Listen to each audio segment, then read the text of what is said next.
to get to our interview here with the extremely energized members of Twice Broken. You know, normally group interviews lack an energetic dynamic because it's sort of like the Michael Jordan syndrome. Everyone's waiting for like the one guy to take the shot, and everyone else kind of sits around staring. Is he going to say something? This is not going to be a problem. I'm going to need you on the mute button with these microphones. If I point at Jesse, kill his mic. Kill his mic. Right, so, here we are. Twice Broken has been playing in town for several years now. You formed in 07. Guys, when did you decide, okay, we're going to put our shoulders to the wheel because we have we were a band, but we think we can be a thing. Was there a turning point? That's the only reason I ever got in a band. Really? To be completely honest, yeah. I've always wanted to play music. And so who are the original members of Twice Broken? Just you? Just myself and Brian. And who's the newest member? Jesse. Jesse. That would be me. The problem child. It's a question you hate to be asked, but it's one you have to be able to answer. You know, how do you describe what you do? It's active rock. I mean, it's aggressive and has an attitude, but there's still a lot of melodies and harmonies, and sometimes you'll find a lot of hidden stuff in it, like an occasional piano track, because I'm a pianist as well. I really stuck to this. I didn't introduce the guys. This is Jesse Brashear. Hello. This is Nick Knowles on drums. I'm sorry, on bass. I missed that. Jesse plays drums. Nick plays bass. Brian Crow plays rhythm guitar. And Aaron down here is keyboardist and lead vocalist. Now, Brian has always struck me as like the grown-up of the band. Am I right? He's the youngest. Ouch. That's funny. I am the youngest. But I'm not talking about age. Is he the grown-up of the band? Every band is the one guy who makes sure he's like stressing. Let's get on time. You know. Now I'm the slave driver. Oh, so you're the one? Well, no, he is the most grown-up one for sure. Yeah. But I'm kind of the asshole slave driver. Well, yeah. And you guys, band, who's the hard ass? You're hiring. So these guys just how long ago? 2 weeks ago? They signed with a major record label. They signed with RMG Capital EMI, and that, you know, we all know that's a big thing. We know it's a rare thing for a band coming out of a small market. But I think what none of us knows is, what does it mean? Do you know? You get to tour. Hey, a lot of doors have opened. Okay, a lot. Here, if you're gonna speak, you A gotta lot of doors have opened. A lot of doors have opened. I mean, so. And we get to quit our jobs. So That's probably the best thing. Well, so, Wichita Falls on the man. what burdens were unlifted of you by signing a label? The booking. Booking. Bookkeeping, actual, keeping up with websites and iTunes and CD sales. And Marketing, bookkeeping, marketing, I mean, clerical. And the radio. now it's like now we actually get to enjoy what we do, which is playing music, instead of worrying about every little business detail. How many hours in a day does that create for you to not have to do that? So it's got to feel like you're just walking around like it's. It's actually already, for me, it's freed up. It's probably freed up a good 4 or 5 hours a day for me to write. Yeah, and do and that gear shifting, that transition from, okay, now I'm selling, now I'm calling people up, doing bookings, now I'm doing this, I'm getting Jesse out of jail, all these things that you're doing. I think it's the other way around. I mean, I got the mug shot to prove it. When you say touring, you guys are kind of doing some touring on your own now, but what's different? What are they going to do? The difference is, I mean, right now we've got probably about 40 dates booked. We go New Mexico, Arizona, Ohio, Indiana, North Dakota, South Dakota, Tennessee, Michigan, and then we're going to hit both coasts. And they're already talking about maybe sending us to the UK next year. Really? So it just opens up a lot of doors. Plus, most of the touring that we've been doing now is only on the weekends. Yeah. And now it's going to be every other day show. Well, that is an interesting question. Who here is in a relationship? I know you are, Brian. We all are. You know, a lot of times the front man has to pretend to be single to create that mystique. That's a He's complicated 27 question. and single, people. Get in line. Well, obviously the follow-up question is, that's a challenge for a relationship. But how do you see that handling that challenge of being apart and being away? It's going to be hard, but thank God for technology Yeah. and Skype. Okay, so when you guys are performing, I mean, obviously that's still the thing. That's the badass part. You played hundreds of shows, I'm sure already. You know, and this, I don't know if this is a dumb question or not, but it's curious. I'm curious. You know, even in my own little tiny intersection, like these guys, how many shows y'all played? Like, is it more than this? Okay. It's still you feel it, you get butterflies, it's a big deal. I've been, or maybe you're a sociopath, I don't know. Maybe, what makes a great show now a great show for you? How do you, what is it about, you just get out and just gear up Having and a good time. just make the magic happen? When we're all having a fun time, that's when. Yeah. Now, what's your musical influences? I want to know what you listen to. Everything. Really? Country, metal, you name it. You listen to... Call my wife right now and ask what I was listening to Scott, yesterday do you listen? on YouTube. I was listening to Tracy Lawrence. That is last rough. night. The day before that, I was listening Jason to Aldean Slayer. last night. Jason, I was listening to Slayer the day before. I can live with Justin I don't give a Justin fuck. Bieber.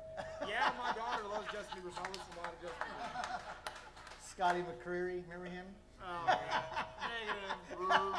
I think Jesse's favorite band is the Backstreet Boys. Well, I actually know more NSYNC and Backstreet Boys songs that you would even want to well, they want their hair product back. Nick, what about you, man?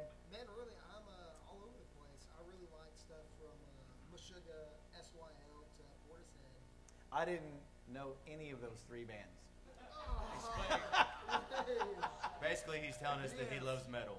I didn't Progressive metal. I didn't do my Metal. show prep. Can we talk about Trip-hop. Justin Bieber some more?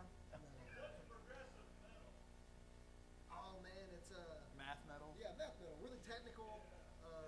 It's Did you say math scales, or kind of meth? stuff. Math. Because Doing math metal while taking methamphetamines. That is progressive metal. meth metal, they got that up in all over Clay County. How important was it? We talked about family. You guys, obviously, in the years you've been not only with this band, but the years leading up to this, you've asked for a lot from your family in terms of support, patience, I'm sure all kinds of stuff. What does that what does that family support mean? You go first. What does it mean? It means everything. Yeah. Yeah. How's Beth dealing with all this? Oh, she's good. Everybody's good. He would not stop talking. 15 minutes ago. I was worried. Woo! Damn, Fuck! Jesse's gonna hijack. He's gonna hijack my show. No, I'm good. I'm not gonna steal the spotlight, homie. It's all you. It's all you. I am a stand-up comedian on the weekends, though. Can we tell some jokes? No. Okay. Brian? Man, it means a lot to me. I can't always talk to these guys about everything. Sometimes my problem is with them. So, I mean, Yeah. Well, you know, yeah. having that other person at home is, it's there for me. I usually depend on it a lot. All right. Who wants to tell Jesse's story? Because he don't want to talk. I'll talk. Actually, Jesse here had a remarkable life experience last summer, July 4th. July 4th. Woo-hoo. July 4th. My second show in the band, Oh, Twice that's Broken. right. You You get it? Then He had just replaced the drummer who'd been with the band for a while, and what happened? I was on stage playing, and next thing I know, I had a real bad headache, and I started drooling like out the side of my mouth. I was like, "What the hell's going on?" They all looked at me like Believe it or not, I this was all pissed off. Man, Or he's something. pissed. Like he's pissed off at something. I don't know. Anyway, played the show, got off stage. Everybody was telling me I was dehydrated and this and that. That was back, last summer. Y'all remember that shit. Yeah. Anyway, so I got off stage. My wife was just like, "We're going to the hospital. There's something wrong with you." So I went in there, and my blood pressure was through the roof. And I have high blood pressure. Yeah, good beer. And the blood pressure caused a brain hemorrhage right up here. So I had a brain bleed, and they had to cut the skull open and get the blood clot out. And yeah, it was. How real did this get? I mean, this wasn't like break an arm, put a cast on it. How real was this? It like, was scary. Well, we didn't know if he was ever going to pick up a pair of drumsticks. Oh, it was bad. My left side of my body. They said I couldn't move my left hand, which I don't remember that day, but they said before I went for surgery, how fair is I that? couldn't move my left hand. So. And then I saw you. He came out to the United Way Chili Cook-Off, and it was the first time he'd been. Me, yeah. I had Aaron as a celebrity judge come out and judge the chili cook-off, and he brought Jesse out. And if I'm not mistaken, that was the first time you'd been kind of out and about. Yeah, it was one of the big. Yeah, and it was a hugely emotional thing because knowing how close Jesse came to, a horrible outcome, and seeing these fundraisers and seeing his wife.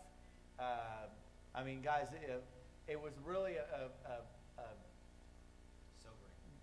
very good word for it. It was tough to watch, sobering to think about, but man, in the end, just like so many times, watching this community come together, just like it did for Race when this joint burned down, and the way they came together for you, it was like all hands on deck. The outpouring, what was that like? It was pretty overwhelming. I just felt like I don't know how the turnout was going to be. I don't have a lot of enemies. I'm trying not to piss too many people off, so I figured that would have came in handy, But it was. But I mean, I like to thank everybody that did come out and help me out a lot. And what a fair I'd like show. to add, it was such a sobering experience, and then we're sitting here, of course, our first response and actions, they have nothing to do with music or anything, it's just concern for his health. But then coming out of that, you're at this place in your life where you have two roads to go down, and you can choose to live your life scared and, this is, or you can choose to seize and grasp every moment and opportunity. And we as a band, we've talked about it many times, that we're really thankful that he chose to seize the opportunity and stick it out and stick with us. So, My boy. Yeah. And what an amazing fairy tale ending. Oh, and on top of all the bullshit, I had Please. I had blood, like 3 blood clots in my arm. I had one here, one in my jugular vein.